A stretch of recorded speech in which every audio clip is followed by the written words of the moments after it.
Hello, and welcome to episode 7 of Roz's Random Ramblings. This week's episode is about Iowa, where I lived for nearly a decade. To be precise, I lived in Ames, Iowa, where I studied applied linguistics at Iowa State University, though I used to tell people I was studying corn shucking because it was easier to explain. Fun fact: no one is exaggerating about how much corn there is in Iowa. If anything, they're understating. You may have expected a question this episode like, why is so much corn grown in Iowa? That's not hard to figure out, though. It grows really well there, as do most plants, and corn is used in almost everything these days. Food, yeah, but also fuel, plastics, beauty and personal care products, pharmaceuticals, adhesives. So why wouldn't they grow corn? They'd be dumb not to.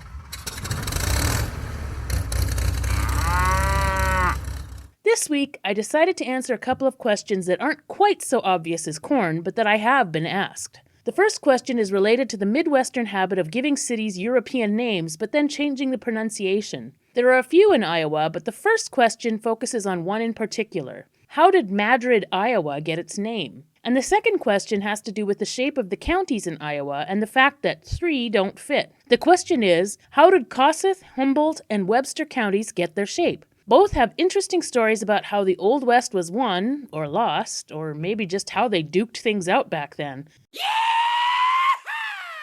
The first question was about how Madrid came to be called that instead of Madrid, as is the capital of Spain for which it was sort of named. This is a wacky story that actually begins in Sweden of all places,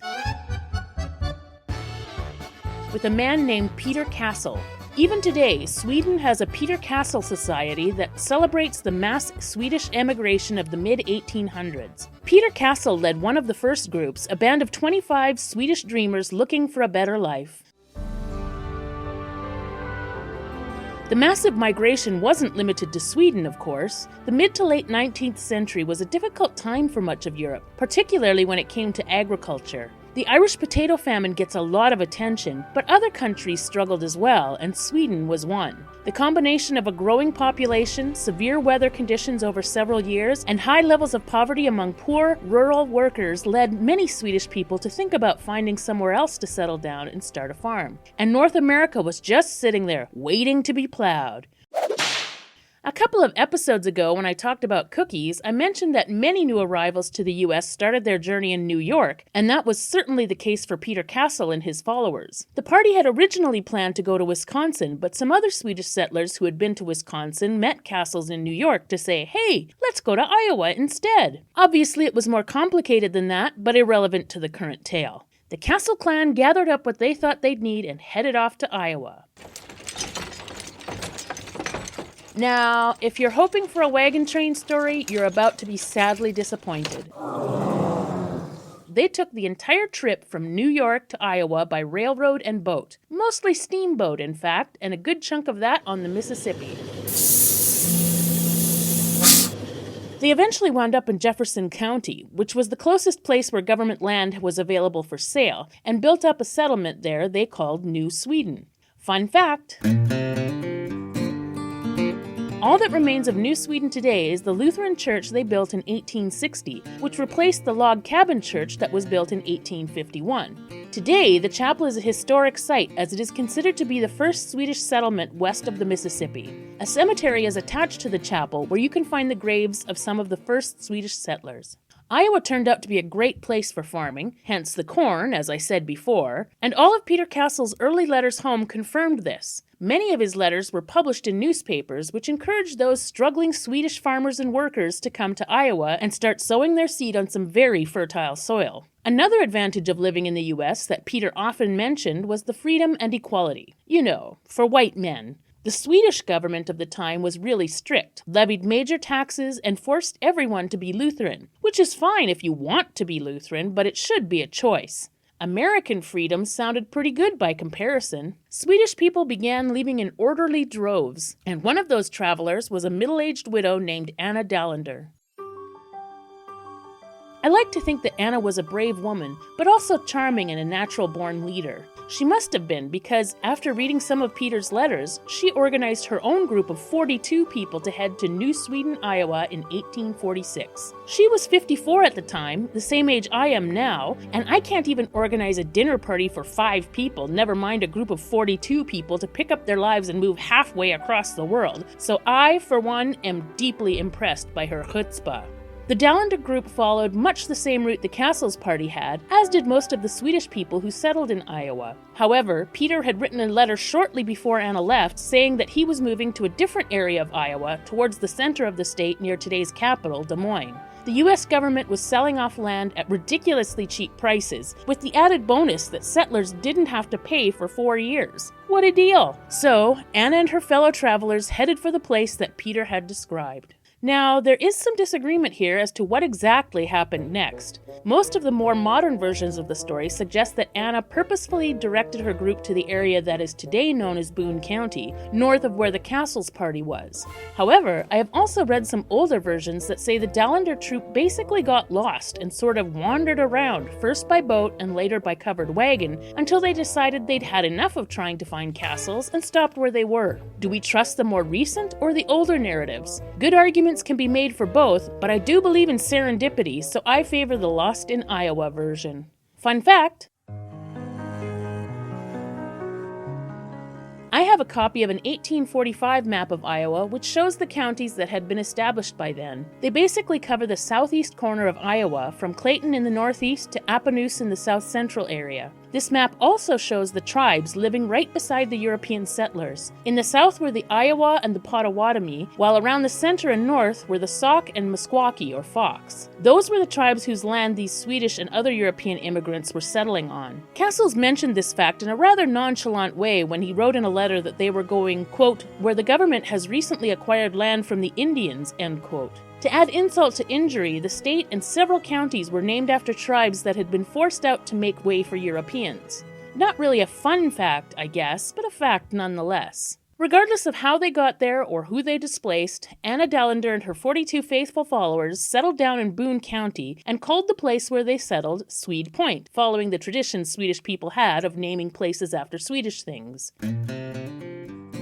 They immediately went to work and flourished, so much so that some of Castle's original group, including a few of his children, moved north and joined them in Swede Point. Sadly, Anna was hardly able to enjoy the newfound prosperity and relative freedom of the New World, as she passed away only 8 years after they settled in 1854. Which is exactly why someone at her age probably shouldn't have put together a huge tour group to move across 2 continents. I knew I was right to never organize dinner parties.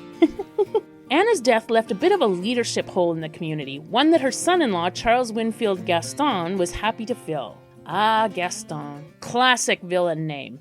No one fights like Gaston, no one bites like Gaston, no one flies or eats pies or says bye like Gaston. Okay, clearly I haven't watched that movie in decades. In case you were wondering if Gaston is a Swedish name, I can assure you it isn't. The Gaston family was originally from France, but traveled around looking for religious freedom before eventually landing in the U.S. Charles was born in Pennsylvania and, while serving in the Army in the 1830s, had passed through Iowa and rather liked it, eventually settling in Boone County. Fun fact! Have you ever noticed that almost every state has a Boone County? Maybe all of them do, I don't know, but if you imagine they're all named after Daniel Boone, you'd be mistaken. As it happens, the one in Iowa was named after Daniel's youngest son, Nathan Boone, who was in the military and led the expedition that Charles Gaston had been part of to explore and map the Iowa area. According to various historical records I found, Boone County, Iowa was created on January 13, 1846, one day after Charles Gaston settled there.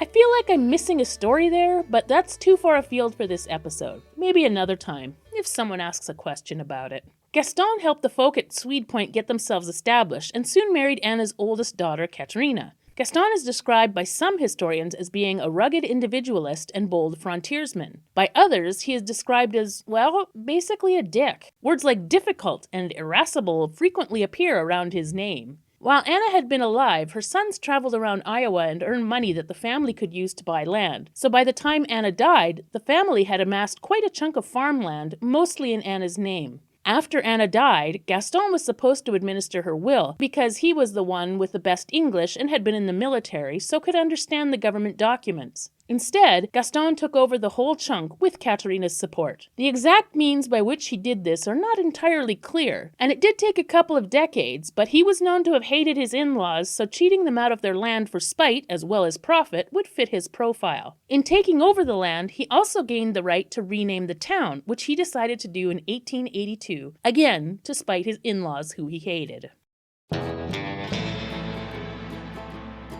And now another mysterious figure enters the story, and that's Gaston's hired man. Unfortunately, this hired man is an unknown quantity, literally. We don't know who he was, why he came to the US, where he traveled in the New World, or where he died and was buried. In fact, we only know 3 things about him. 1, he was from Spain. 2, he had been born and raised in Spain's capital, Madrid, which he often spoke of rather fondly. And 3, Gaston didn't like him. Totally in keeping with Gaston's character. Ugh. After hearing so much about Madrid, Gaston had grown kind of fond of the name, but didn't want to give his Spanish employee any joy. So Gaston renamed the town Madrid, pronounced exactly that way, and in so doing managed to spite not one, but 2 completely different groups of people. What a guy.